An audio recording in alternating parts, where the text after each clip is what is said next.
Welcome back, YouTube. This is a little update on the case for the transmission on the World Class T5.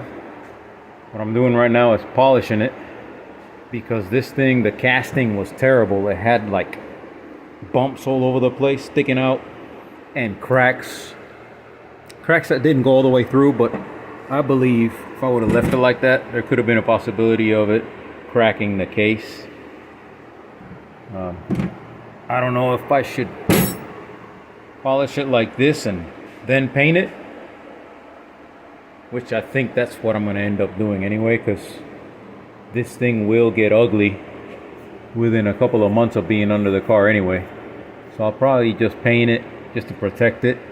But for now, I believe I'm almost done. I got the mileage of how much fuel I had to put in my truck earlier. But the inside I'm gonna have to do a little polishing also on, because I got some areas, you can see them really good in this camera, right here, that look like cracks all over the case. They're stress risers, so they could eventually crack. It's not like I'm gonna put 800 horsepower to this thing. I'm hoping for 300 with what I'm gonna do to the engine. But I think this will help. After that, I got to do the tail shaft and the bell housing also, and then just paint it. Then I'll be done with the transmission once I get all my parts. I'm waiting for third gear because I chipped it trying to get it off with some pry bars. That didn't quite work out as well as I thought it was going to.